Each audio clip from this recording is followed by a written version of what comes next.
የኢትዮጵያ ምርጫ ቦርድ ለሰባተኛ ጠቅላላ ምርጫ ሲያካሂድ የቆየው የመራጮች ምዝገባ የጊዜ ገደብ እስከ ሚያዝያ 14 ቀን 2018 ዓ.ም አራዝሜዋለሁ አለ። የአዲስ አበባ ፖሊስ መምሪያ ለሚቀጥሉት 100 ቀናት በሚፈጽማቸው የሪፎርም ስራዎችን እቅድ ገምግሞ አጸደቀ። የነዳጅ ምርት አቅርቦት ሰንሰለት ላይ በተካሄደ ምርመራ የሀገሪቱ የነዳጅ ዘርፍ ከፍተኛ መሪዎች ከስልጣናቸው እንዲለቁ በቁጥጥር ስር እንዲውሉ መደረጋቸው ተገልጿል።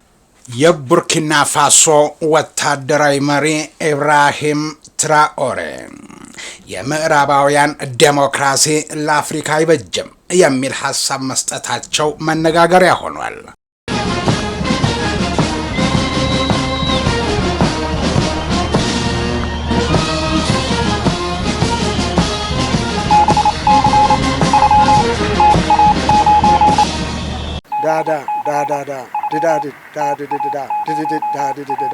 ሞርስ ማለት ይችላል።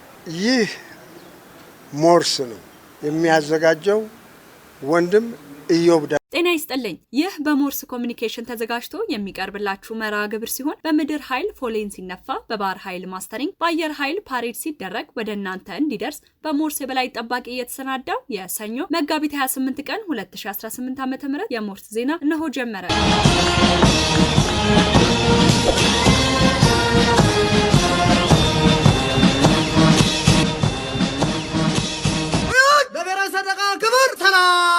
የተወደዳችሁ ቤተሰቦቻችን ለምታደርጉልን ድጋፍና እገዛ እያመሰገንን አሁንም ላይክ፣ ሼር፣ ሰብስክራይብ ማድረጋችሁን አትርሱ። ከዜናው ጋር እኔ ሄርሜላ ብርሃኑ አብሬያችሁ ቆያለሁ። አሁን የሞርስ ኤዲሲ በቅደም ተከተል ካስቀመጠው ቀዳሚ ዜና አልፋለሁ። የታታሪዋ ኢትዮጵያ ተምሳሌት ቢኬጂ ባለፉት 3 ዓመታት በሀገር ውስጥ በገጣጠማቸው ከ1000 በላይ የህዝብ ትራንስፖርት የሚሰጡ የኤሌክትሪክ ተሽከርካሪዎች አዲስ አበባን ጨምሮ በሌሎች ከተሞች የተከሰተውን የትራንስፖርት እጥረት በመቅረፍ ረገድ ጉልህ ሚና እየተጫወተ መሆኑ ተሰማ። የደብረ ብርሃን ከተማ አስተዳደር ከቢኬጂ የገዛቸውን የኤሌክትሪክ አውቶቡሶች ለህዝብ ትራንስፖርት አገልግሎት አስጀምሬያለሁ ብሏል። ከተማ አስተዳደሩ የኤሌክትሪክ አውቶቡሶች ከዚህ ቀደም ለመንግስት ሰራተኛ አገልግሎት ሲሰጡ የቆዩ ሲሆን የታየውን የነዳጅ እጥረት ተከትሎ የሚፈጠረውን የትራንስፖርት እንግልት ለመቀነስ ቅዳሜና እሁድ ሙሉ ቀን ለህዝብ አገልግሎትና ከሰኞ እስከ አርብ ጠዋትና ማታ ለመንግስት ሰራተኞች የሰርቪስ አገልግሎት ከሰጡ በኋላ በቀሪው ሰዓት ለከተማ ማህበረሰብ አገልግሎት ይሰጣሉ ሲሉ የከተማ መንገድ ትራንስፖርት መምሪያ ኃላፊ አቶ ዘሪሁን በለጠ ተናግረዋል። በተያያዘ ዜና የታታሪዋ ኢትዮጵያ ተምሳሌት ቢኬጂ በገጣጠማቸው የኤሌክትሪክ ተሽከርካሪዎች የተቀላጠፈ አገልግሎት እየሰጠ መሆኑን የኢትዮጵያ ኤሌክትሪክ ኃይል አስታወቀ። የቢሮ ስራ አስኪያጅ አቶ ዋለ ታምሬ እንደገለጹት ተቋሙ በአሁኑ ወቅት አገልግሎት ከሚሰጥባቸው 27 ዋና ዋና መስመሮች 16ቱ ሙሉ በሙሉ የኤሌክትሪክ ተሽከርካሪዎች መሆናቸውን ጠቅሰው ይህ ተቋሙ የትራንስፖርትና የነዳጅ አጠቃቀም ስርዓት ላይ አዲስ ምዕራፍ ከመክፈቱን ባሻገር በአመት ለነዳጅ የነበረውን ከ18 ሚሊዮን ብር በላይ ወጪ ለማዳን አስችሏል ብለዋል። ዘገባው የኢትዮጵያ ኤሌክትሪክ ኃይል ነው።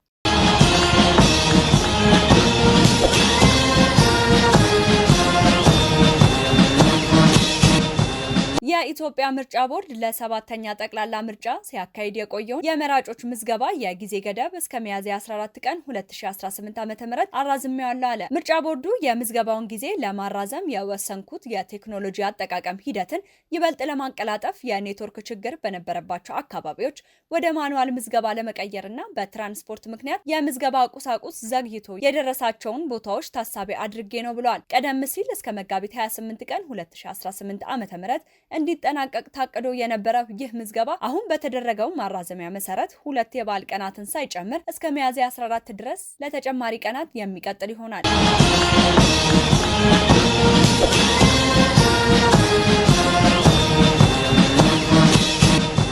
የአዲስ አበባ ፖሊስ መምሪያ ለሚቀጥሉት 100 ቀናት በሚፈጽማቸው የሪፎርም ስራዎችን እቅድ ገምግሞ አጸደቀ። ጠቅላይ መምሪያው ከመጋቢት 20 ቀን 2018 ዓ.ም ጀምሮ የሚተገብራቸውን የ100 ቀን የሪፎርም ስራዎች እቅድ አውጥቶና ልዩ ልዩ ኮሚቴዎችን አደራጅቶ ወደ ስራ መግባቱን አስታውቋል። በአዲስ አበባ ፖሊስ ጠቅላይ መምሪያ የተደረገውን የከፍተኛ አመራር ለውጥ ተከትሎ ተቋሙ ወደ ኋላ የቀረባቸው ጉዳዮች ተለይተው የ100 ቀን የሪፎርም እቅድ ተዘጋጅቶና ልዩ ልዩ ኮሚቴዎች ተደራጅተው እንቅስቃሴ የተጀመረ መሆኑ ተሰምቷል። በውይይቱ ላይ የጠቅላይ መምሪያው አዛዥ ሌተናል ጀነራል አስራት ደኔሮ ባስተላለፉት መልእክት ከዚህ ቀደም ተቋሙ ኃላፊነቱን ለመወጣት ልዩ ልዩ ተግባራት መከናወናቸውን አንስተው ለውጥ የማያቋርጥ ሂደት በመሆኑ እቅዱ መዘጋጀቱን ገልጿል።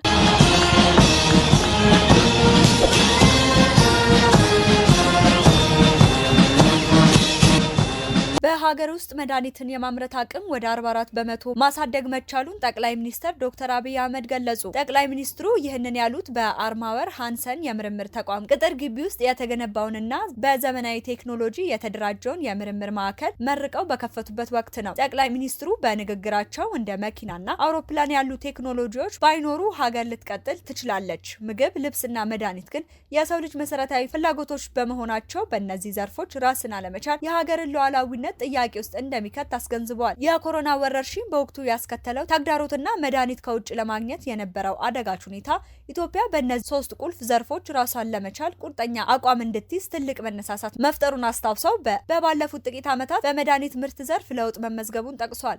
በሚቀጥሉት 2 ሳምንታት ውስጥ የሚመረቁ አዳዲስ ፋብሪካዎች ደግሞ ይህንኑ አቅም ከ50 እስከ 55 በመቶ እንደሚያደርሱት ጠቁመዋል። የምርምር ማዕከሉ ያለው የቴክኖሎጂ ብቃት፣ የሰው ኃይል መነሳሳትና የተቋሙ ውበት ለሌሎች ተቋማት አርአያ የሚሆን መሆኑን ገልጸው ምርምሮች ወደ ገበያ ወጥተው የዜጎችን ሕይወት እንዲታደጉ አደራ ብለዋል።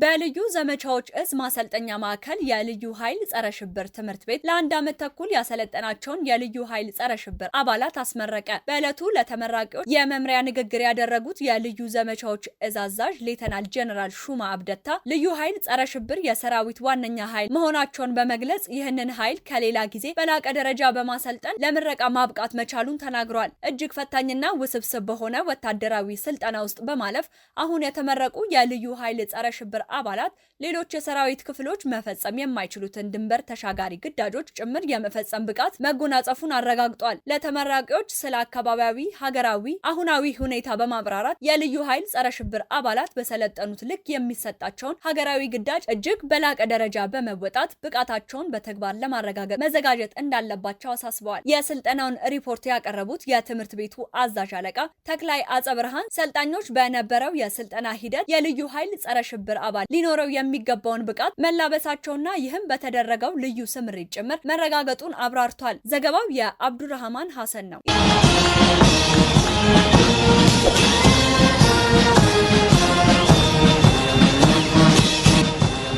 መጋቢት 26 ቀን 2018 ዓ.ም የሻዕቢያ ወታደሮች ወደ ሽራሮ ከተማ መግባታቸው ተሰማ። ሻዕቢያና ህወሓት ተጣምረናል ብለው ከግብጽ የተሰጣቸውን ተልዕኮ በይፋ ለመጀመር እየተዘጋጀን ነው በማለት በአደባባይ ከተናገሩ ሰንብተዋል። ይህንንም ተከትሎ ህወሓት በሰንአፌ ጽሕፈት ቤት መክፈቱ የሻዕቢያ ወታደሮችም ውሎና አዳራቸው መቀሌ ከሆነ ብዙ ጊዜ ተቆጥሯል። በዚህም ቆይታቸው እያፈኑ የሚወስዱት ሰላማዊ ዜጋ ቁጥር እየጨመረ ነው ከመባሉ ጎን ለጎን የጦር መሳሪያዎችን የጫኑ ከባድ ተሽከርካሪዎች ድንበር አቋርጠው ከገቡ በኋላ የትግራይን ሀብት ጭነው ወደ መጡበት ይመለሳሉ ሲሉ የዓይን እማኞች ያስረዳሉ። ባጠናቀቅነው ሳምንት የሻዕቢያ ወታደሮች ሽራሮ ከተማ መግባት በአካባቢ ያለውን ጸጥታ ወደ ከፋ ደረጃ ሊያሸጋግረው እንደሚችል ተሰግቷል።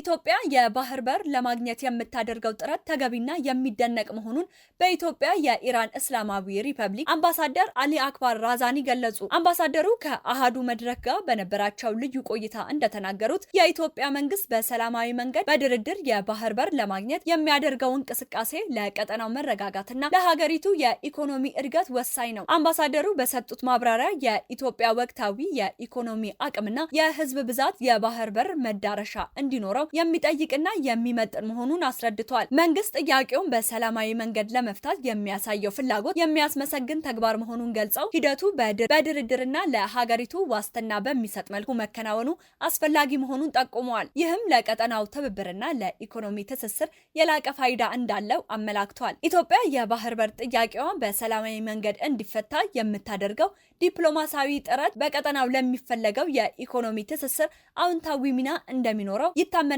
መባሉን ጨምሮ የዘገበው አሃዱ ነው።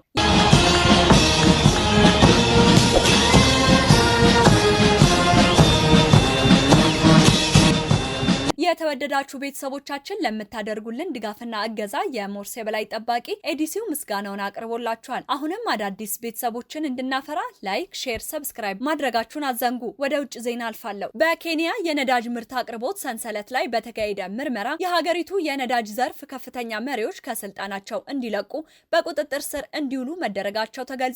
የነዳጅ ዘርፍ ዋና ጸሐፊ መሐመድ ሊባን፣ የኬንያ ፓይፕላይን ኩባንያ ዋና ስራ አስኪያጅ ዳንኤል ኪፕቶ ባርጎሪያ በአስቸኳይ ከኃላፊነታቸው ተነስተዋል። የኬንያ ፕሬዝዳንት የስራ ኃላፊ ፌሊክስ ኬኮስኬ እርምጃው የተወሰደው በዘርፉ ላይ በታየ አስነዋሪ የሐሰት መረጃ ማሰራጨትና የኢኮኖሚ አሻጥር ምክንያት መሆኑን ተናግረዋል። ባለስልጣናቱ በሀገር ውስጥ ያለውን የነዳጅ ክምችት በተመለከተ መረጃዎችን በማሳሳት በህዝቡ ዘንድ የነዳጅ እጥረት ሊከሰት ነው የሚል የሐሰት ስጋት እንዲፈጠር አድርጓል ብለዋል። ይህ ድርጊት በታክስ ከፋይ ህዝብ ላይ ከ500 ሚሊዮን ሽልንግ በላይ ኪሳራ ማድረሱን ካፒታል ደረሰኝ ያለውን መግለጫ ጠቅሶ ዘግቧል።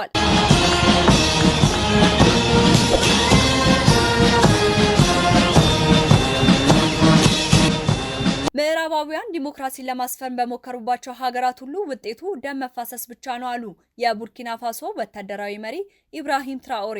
እዮብ ደመቀ በዝርዝር ተመልክቶታል። የቡርኪና ፋሶ ወታደራዊ መሪ ኢብራሂም ትራኦሬ የምዕራባውያን ዴሞክራሲ ለአፍሪካ አይበጅም የሚል ሐሳብ መስጠታቸው መነጋገሪያ ሆኗል። ትራኦሬ የሀገሪቱ ህዝብ ስለ ዴሞክራሲ መርሳት እንዳለበትና ስርዓቱ ገዳይ ደም አፋሳሽ መሆኑን የገለጹት በሀገሪቱ የመንግስት ቴሌቪዥን ብቅ ብለው በሰጡት ቃለ መጠይቅ ነው። ከ3 ዓመታት በፊት በወታደራዊ መፈንቅለ መንግስት ስልጣን የያዙት የ38 ዓመቱ ትራኦሬ አብዛኞቹ አፍሪካውያን የዲሞክራሲን ስርዓት እንደማይፈልጉና አልፈልግም ያሉት በምዕራባውያን ዘይቤ የሚመራው ዲሞክራሲ ለኛ አይሰራም፣ ይልቁንም ቡርኪና ፋሶ የራሷ የሆነ አማራጭ መንገድ አላት በማለት ምክንያቴ ሲሉ ተናግረዋል። ሆኖም ስለ አማራጭ መንገዱ ዝርዝር መረጃ ከመስጠት የተቆጠቡት ትራኦሬ መጀመሪያ ላይ በሐምሌ 2024 እንደ አውሮፓ አቆጣጠር መሆኑ ነው ዲሞክራሲያዊ ምርጫ ለማካሄድ ቃል ገብተው የነበረ ቢሆንም የጊዜ ገደቡ ከመድረሱ 2 ወራት በፊት ወታደራዊ ጆንታው የስልጣን ዘመኑን ለተጨማሪ 5 ዓመታት ማራዘሙን አስታውቀዋል። ባለፈው ጥር ወር ላይ መንግስታቸው ሀገርን የመገንባት እቅድ አካል ነው በማለት ሁሉንም የፖለቲካ ፓርቲዎች አግዷል። ትራኦሬ በሰጡት ቃለ መጠይቅ ምዕራባውያን በዓለም ላይ ዴሞክራሲን ለማስፈን የሚያደርጉትን ሙከራ ነቅፈው ዴሞክራሲ ሰዎችን ይገድላል በማለት ህዝቡ ስለዚህ ዴሞክራሲ የተባለ ጉዳይ ፈጽሞ ሊራሳው እንደሚገባ በተናገሩበት ወቅት ምዕራባውያን ዴሞክራሲን ለማስፈን በሞከሩባቸው ሀገራት ሁሉ ውጤቱ ደም መፋሰስ ብቻ መሆኑን ከመግለጽ አይናቸውን አላሹም። ለዚህም እንዳብነት የጠቀሱት ሊቢያን ነው። ሙአመር ጋዳፊ በነበሩበት ወቅት ህዝቡ ነጻ ትምህርት፣ ሕክምናና መኖሪያ ቤት ያገኝ እንደነበር አስታውሰው ምዕራባውያን ጣልቃ ገብተው ጋዳፊን ከገደሉ በኋላ ግን ሀገሪቱ ማብቂያ ወደ ሌለው ትርምስ መግባቷን ገልጸዋል። ትራኦሬ የአፍሪካን የፖለቲካና ፖለቲከኞችንም በጽኑ ነቅፈዋል። እውነታው አፍሪካ ውስጥ ያለ የፖለቲካ ወይም ቢያንስ እኛ ቡርኪና ውስጥ እንዳየነው ከሆነ እውነተኛ ፖለቲከኛ የሚባለው ሁሉንም መጥፎ ምግባሮች የተላበሰ ነው። ውሸታም፣ አድርባይና አፈጮሌ በማለት ተናግረዋል። የፖለቲካዊ ፓርቲዎችም ሀገርን ከፋፋይና አደገኛ ናቸው የሚል እምነት አላቸው። የፖለቲካ ፓርቲዎች ለሀገር እድገት እንቅፋትና ከፋፋይ ስለሆኑ ለአብዮቱ አይጠቅሙም ሲሉ ነው የገለጹት ትራኦሬ። እኛ የራሳችን የሆነ አካሄድ አለን፣ ማንንም ለማስመሰል አንሞክርም ብለዋል። ባህላዊ መሪዎችና ከታች የሚነሳ መዋቅር ዋና ሚና የሚጫወቱበት እንዲሁም ሉዓላዊነት፣ አገር ፍቅርና አብዮታዊ ንቅናቄ ላይ የተመሰረተ አዲስ ስርዓት መገንባት አስፈላጊ ነው ሲሉ አጽንኦት ሰጥተዋል። ትራኦሬ በቃለ መጠይቃቸው ላይ አፍሪካውያን ከበለጸጉት ሀገራት ለመወዳደር የሥራ ባህላቸውን መቀየር እንዳለባቸውም ተናግረዋል። እንደማንኛውም ሰው በቀን 6 ወይም 8 ሰዓት ብቻ በመስራት ሀገራቸው ቡርኪና ፋሶን ማሳደግ እንደማይቻል ገልጸዋል። ከምዕራባውያን እርዳታ መውጣትና በኢኮኖሚም ሆነ በወታደራዊ መስክ ራስን መቻል ብቸኛው አማራጭ መሆኑን የጠቀሱት ትራኦሬ በአጠቃላይ ዴሞክራሲ ለአፍሪካ የማይበጅ የምዕራባውያን መጫወቻ ነው የሚል ጽኑ አቋም እንዳላቸውና የራሳቸውን አብዮታዊ መንገድ ለመከተል መወሰናቸውን የሚያሳይ ቃለ መጠይቅ ነው ያደረጉት።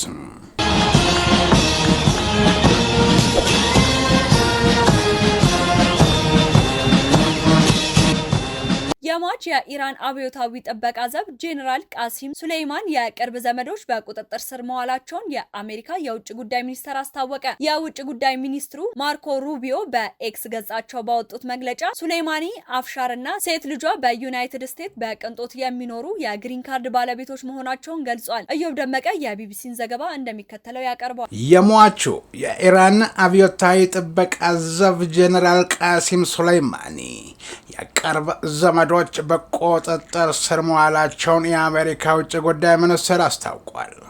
ሐሚድ ሱሌይማንን አፍሻርንና የልጇን ህጋዊ የአሜሪካ መኖሪያ ፈቃድ በውጭ ጉዳይ ሚኒስትሩ ማርኮ ሩቢዮ መሰረዙን መስሪያ ቤቱ ባለፈው ቅዳሜ ባወጣው መግለጫ ገልጿል።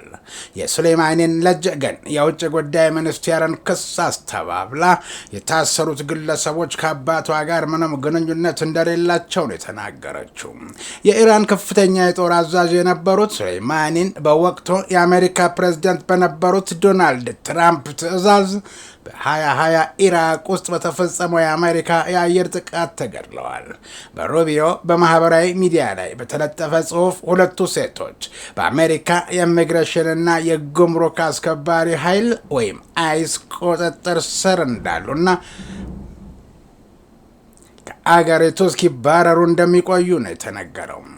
በኤክስ ላይ በወጣው መግለጫ ሱሌይማኒ አፍሻር እና ሴት ልጇ በዩናይትድ ስቴትስ በቅንጦት የሚኖር የግሪን ካርድ ባለቤቶች መሆናቸውን አክለዋል።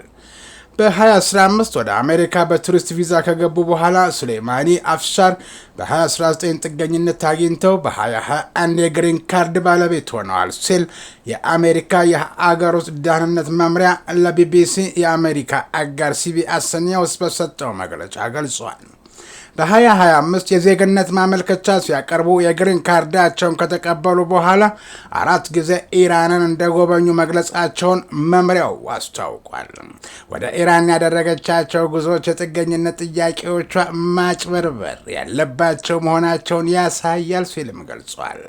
መምሪያው አክሎም የሱሌይማኒ አፍሻር ልጅ ሳሪና ሳዳት ሆስኔ በ2015 በተማሪ ቪዛ ወደ አሜሪካ መጣ በ2019 ጥገኝነት በ2023 ደግሞ ግሪን ካርድ እንደተሰጣት አስታውቋል። ሱሌይማኒ አፍሻር ኢራን ውስጥ ያለውን አምባገነናዊና አሸባሪ አገዛዝ በግልጽ ትደግፍ እና በማህበራዊ ሚዲያ ገጿ ላይ የኢራን አገዛዝ ፕሮፓጋንዳን ታስተዋውቅ ነበር ሲል የውጭ ጉዳይ ሚኒስቴር ተናግሯል። የሱሌይማኒ አፍሻር ባል አሜሪካ እንዳይገባ ታግዷል ሲል መግለጫው ገልጿል። ሚኒስትሩ የሱሌይማኒ አፍሻርን ባል በስም አልጠቀሰም። የሱሌይማኒ ልጅ ናርጄስ ሱሌይማኒ በመግለጫዋ በአሜሪካ የታሰሩት ግለሰቦች ከሰማዕቱ ሱሌይማኒ ጋር ምንም ግንኙነት የላቸውም፣ በአሜሪካ የውጭ ጉዳይ ሚኒስቴር የተጠቀሱት ውንጀላዎች የተሳሳቱ ናቸው ብላለች። አሜሪካ በጣም ደካማና ዋጋ ቢስ ሆናለች፣ በትልቅ ሰው ላይ ውሸት እየፈጠረች ነው ብለዋል። ቢቢሲ ተጨማሪ አስተያየት እንዲሰጥበት የውጭ ጉዳይ ሚኒስቴርን ቢጠይቅም ምንም የምጨምረው ነገር የለም እንዳለው አስታውቋል። የታዋቂው ኢራን የኩድስ ኃይል መሪ የነበሩት ጄኔራል ሱሌይማኒ በመካከለኛው ምስራቅ የኢራን ወታደራዊ እንቅስቃሴዎችን መርተዋል። የ62 ዓመቱ ጄኔራል ከሌሎች በኢራን ከሚደገፉ ሚሊሻዎች ጋር በባግዳድ አየር ማረፊያ ተገድለዋል።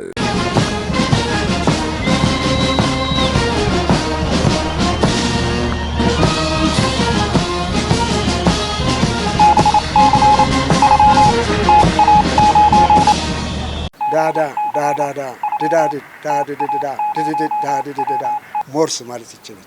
ይህ ሞርስ ነው የሚያዘጋጀው ወንድም ኢዮብዳ የተወደዳችሁ ቤተሰቦቻችን ለምታደርጉልን ድጋፍና እገዛ የሞርስ የበላይ ጠባቂ ኤዲሲው ምስጋናውን አቅርቦላችኋል። በምድር ኃይል ፎሌን ሲነፋ፣ በባህር ኃይል ማስተሪንግ፣ በአየር ኃይል ፓሬድ ሲደረግ ወደ እናንተ እንዲደርስ በሞርስ የበላይ ጠባቂ የተዘጋጀው የሰኞ መጋቢት 28 ቀን 2018 ዓ.ም የሞርስ ዜና የእስካሁኑ ነበር። እኔ ሄርሜላ ብርሃኑ ዜናውን ወደ እናንተ አደረሱ። በቀጣይ የሞርስ ዜና እንጠብቃችኋለን። እስከዚያው ድረስ ጤና ይስጥልኝ።